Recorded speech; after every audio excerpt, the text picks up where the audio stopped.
Ainda demais na Glamour Beauty Show 2025. Eu sou a sua host, Luísa Telestia, ao meu lado Yuri Pizetti, que é estilista de moda, coordenador do Miss Santa Catarina. Seja bem-vindo. Muito obrigado, Luísa, e muito obrigada a todos os nossos ouvintes. Imagina, é um prazer te receber. Inclusive, estou muito curiosa, muitas dúvidas para tirar.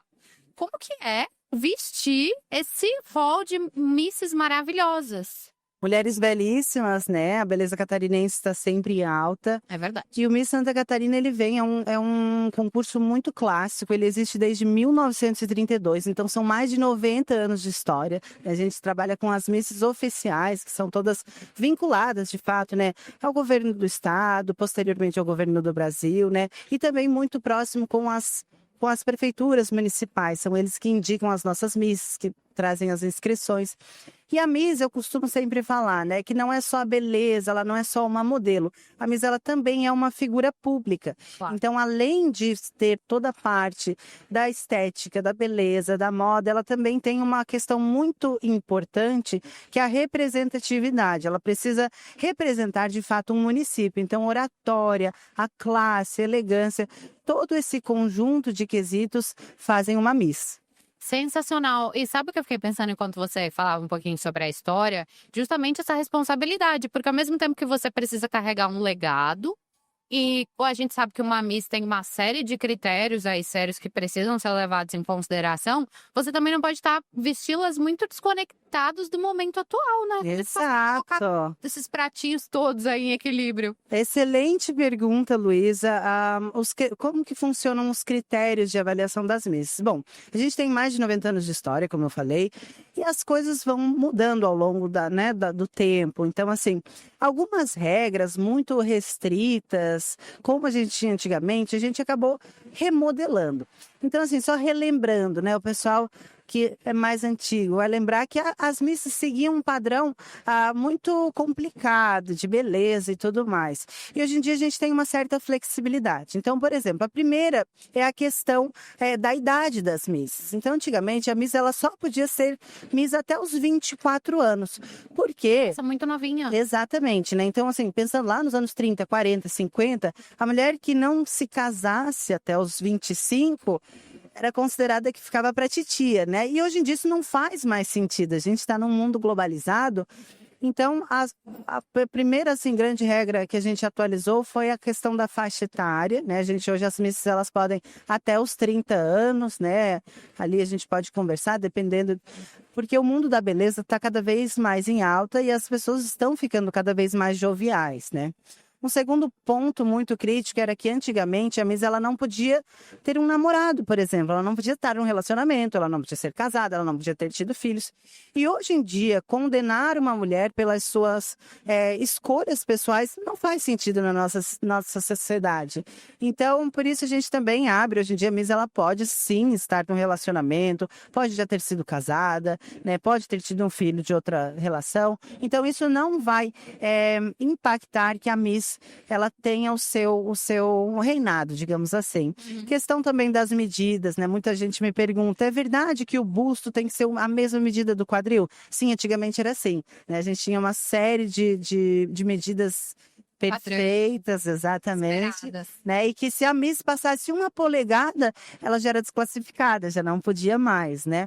E hoje em dia também não faz mais sentido. Então a gente entende que hoje em dia existem outros biotipos, outros corpos, e por que não abraçar todos? É claro que a gente está falando de um concurso de beleza, então as nossas misses elas são muito belas, né? Porém, eu gosto muito de trazer sempre um lema que é vidas reais, mulheres reais. Legal. Isso é muito importante, principalmente porque as misses elas vão dar referência, né, Claro. beleza para várias outras meninas. Então a gente olhar para isso também, de fato, é muito relevante. Sim, elas representam as mulheres reais, né? Então a gente não pode também trazer um padrão de beleza inalcançável ou que ficou no século passado. Perfeito. conta um pouquinho pra gente sobre o que você vai fazer hoje na Glamour Beauty Show. Bom, aqui na Glamour Beauty Show, então, eu venho como diretor de passarela, sou eu que assino todos os desfiles da noite, de grandes marcas. Ontem a gente teve aí a abertura oficial do evento, com o desfile da L'Oréal Paris, MAC, Carmen Steffens e, é claro, o desfile principal da noite foi o desfile tradicional das Misses. Então, elas abriram a passarela, trouxeram um pouquinho desse encanto, dessa magia que só as Misses têm. É verdade. Nossa, a Ludmilla teve aqui ontem, a gente vai depois linkar esses episódios pra facilitar. Belo demais, gente. Difícil até de prestar atenção no que essa menina fala, porque ela entrega muita beleza e, ao mesmo tempo, muito inteligente, assim, Exato. muita classe ela tinha ao se comunicar. Adorei o nosso papo com ela, depois vou deixar linkado aqui. Queria aproveitar essa oportunidade para te ouvir também falar um pouquinho sobre como é esse bastidor, assim, porque deve ser muito interessante lidar nesse universo da beleza, deve ter muito também contato com o maquiador. Como que vocês fazem essa troca, assim, para que as meninas estejam ali plenas, completas e tranquilas, né? Porque imagino que um concurso tenha muito também essa pressão do ganhador, da ganhadora.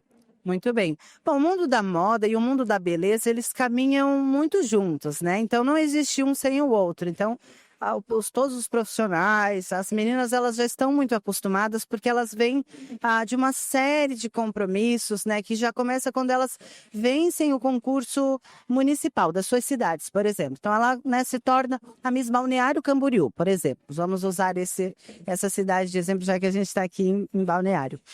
Ali ela vai seguir uma agenda de compromissos, né, junto com as prefeituras, mas também muito junto com alguns patrocinadores, com marcas, né, que esse título, né, carregar essa faixa, ele traz uma visibilidade muito legal para essas meninas. Então, a grande maioria delas acabam seguindo também para o mundo da moda, se tornam modelos. São trabalhos que funcionam de forma simbiótica, né? Eles funcionam muito bem. Então, uma Miss, ela migra geralmente para um trabalho de modelo e o contrário também acontece. Então, muitas modelos que estão aí fazendo passarela, elas têm aquele sonho de ser a Miss e elas também vão migrando. Legal. Muito interessante conhecer mais sobre esse universo, assim.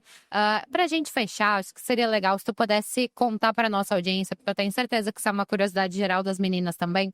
Quando você as veste, o que você tá buscando transmitir? Muito bem. Bom, a Miss, então, ela é diferente da Musa, por exemplo. A Musa, ela pode ousar um pouco mais, ela pode trazer uma certa sensualidade. A Miss, não. A Miss, ela é clássica, a Miss, ela é elegante, ela é sofisticada. Então, a gente tem que seguir essa linha. Ainda mais por trazer a questão da tradição, né? São 90 anos de história, desde 1930. Então, a Miss, ela já está nesse imaginário popular. As pessoas têm essa identificação. E uma coisa muito legal também de comentar é o trabalho social que as Misses realizam, que isso é muito importante, é a beleza do bem. Né? Muita gente pensa que a Miss só precisa ser bela e tudo mais. Não, elas têm um trabalho muito específico com as suas comunidades locais, sempre trazendo pautas importantes para a sociedade, projetos sociais, e elas de fato se engajam com isso e trazem os seus públicos, os seus seguidores para estarem ajudando. Então, esse é um trabalho belíssimo de se fazer. Ai, que bacana. Legal esse outro lado também. A Ludmilla chegou a comentar um pouco ontem com a gente, mas é sempre importante ressaltar, né? Porque como cada cidade vai ter, não todas, mas cada cidade vai ter normalmente seu representante, é legal porque elas também levam a palavra, às vezes, de uma região que a gente não conhece para mais gente, né? E essas meninas, elas se tornam inspirações para outras meninas que têm esse sonho. Então, isso é muito gratificante. É muito lindo. Obrigada, Yuri, por ter trocado essa ideia conosco, trazer um pouquinho dos bastidores. A gente gosta dos bastidores aqui, desse universo que é tão interessante. Adorei o nosso papo. Muito obrigada, e muito obrigada a todos os ouvintes. Eu encerro dizendo que você, que nos acompanhou até aqui, ouve todos os episódios que a gente gravou aqui na Glamour Beauty Show 2025 em ndmais.com.br. Tchau, tchau.